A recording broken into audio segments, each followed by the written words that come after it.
was first elected in 2008, he, of course, came to Washington with something every president wants: a House and a Senate controlled by his own party.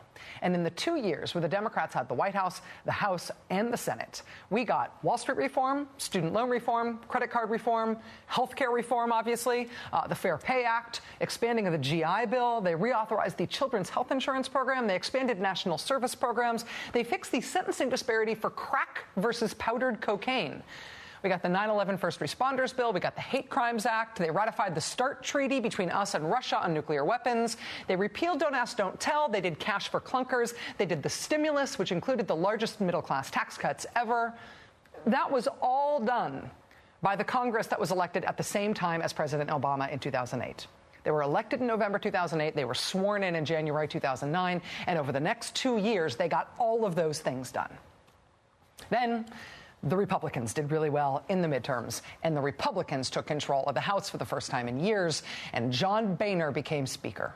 And since then, there has not been a single significant piece of legislation enacted into law.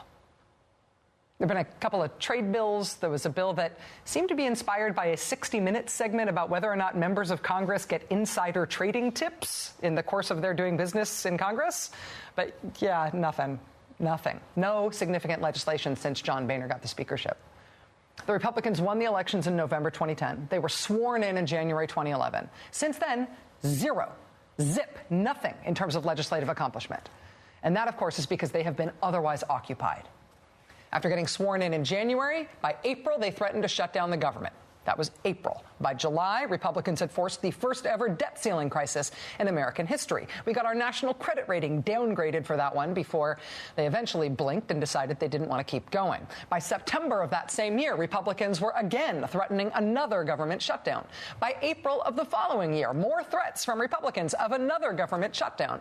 By December, by this past December, Happy New Year, Republicans were pushing us over the fiscal cliff. By January, this past January, congressional Republicans were talking about forcing another debt ceiling crisis before again backing down. And now, happy September 30th. We are due for that often threatened Republican shutdown before tonight is through. This is not an accident that just keeps happening over and over again. Republicans control one half of one branch of government, and they have never had any plan to use that control to pass anything into law. If they had had that kind of plan, they might have passed something into law. But they haven't even seriously tried. We are deep into year 3 of them running the House now, and we've got zip from them in terms of law or policy. And we're at 7 and counting when it comes to can't keep the lights on failures of basic governance. And that is just as they planned it. In September 2010, just a few weeks before the midterm elections where the House Republicans won their majority and won back control of the House, a Republican congressman from Georgia, Lynn Westmoreland, he spoke to a conservative audience at a Christian Coalition event, the Faith and Freedom Conference. And he exhorted that conservative crowd that the Republicans were going to need their support when they move to shut down the government. Again, this is ahead of the election. They were already planning on shutting down the government even before they got elected that November. Congressman Westmoreland said Republicans were going to do it again this time, just like they did the last time they took power in the House after the 1994 elections. Now, the audio here is a little sketchy, but lucky we had a transcript. So check this out. He can tell you what happened. The government shut down. And the American people. That's why I'm over here. I'm going to get back to it.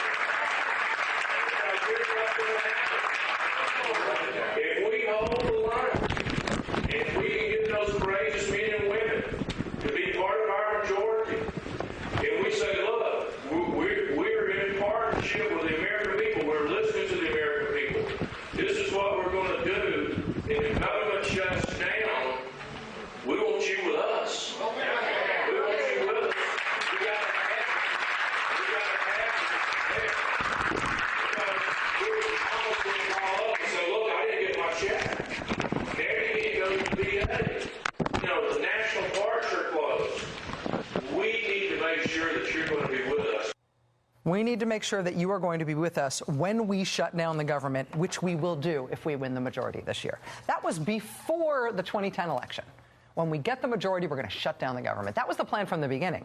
That was what they were promising to their own base and getting cheers for from their own base. If they got the majority, that's what they'd do.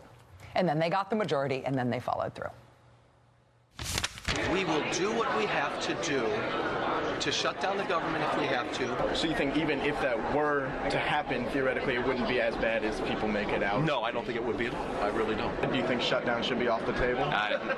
Everything ought to be on the table. I got to tell you, most people in my district say shut it down. This country very well may need some sort of shock therapy. Would it be a good thing fiscally and philosophically if the government did shut down for a few weeks and the American people could see life would go on without the federal government for a little while? I don't think it would hurt one bit. Even if it means, showing how serious we are. Okay, government's going to have to shut down. If liberals in the Senate would rather play political games and shut down the government instead of making a small down payment on fiscal discipline and reform, I say shut it down.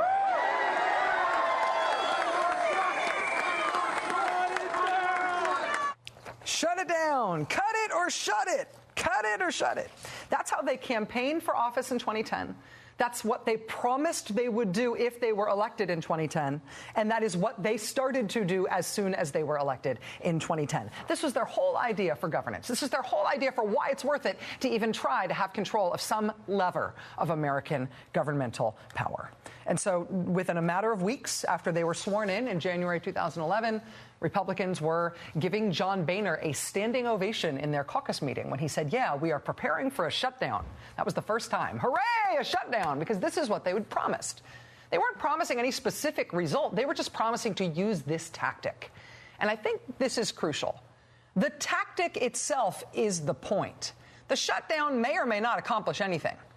It's the shutdown itself that is the point. It demonstrates a willingness to go to extremes, which is fun and ideologically desirable.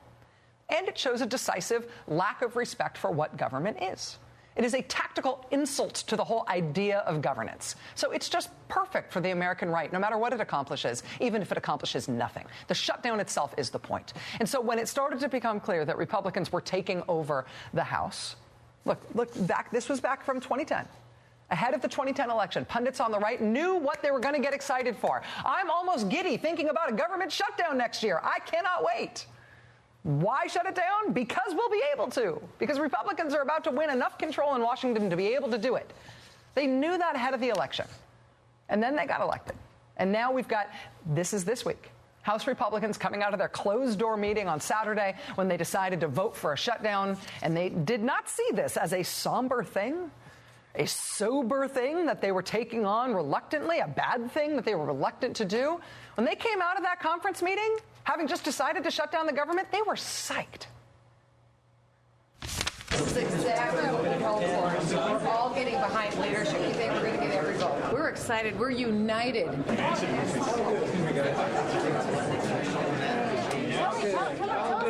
It's all good. Good plan. How'd it go in there? Very good. Very well.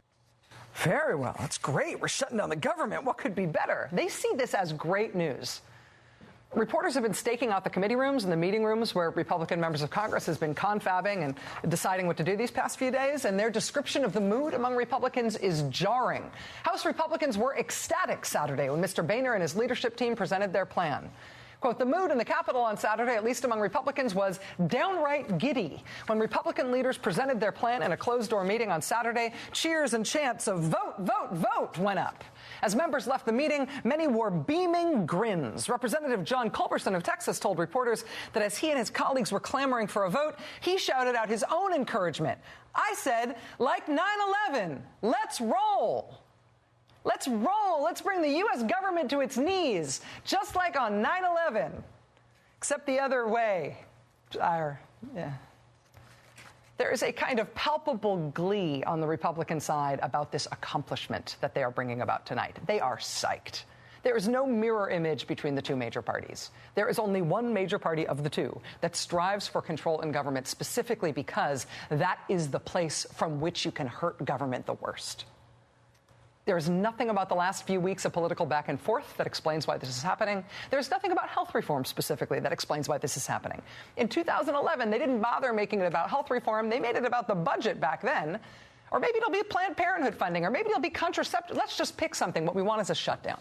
What is happening tonight because this is what Republicans want to do. This is what they promised to do.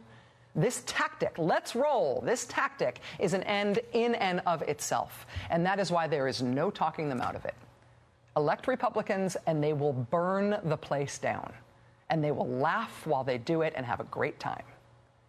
And then what?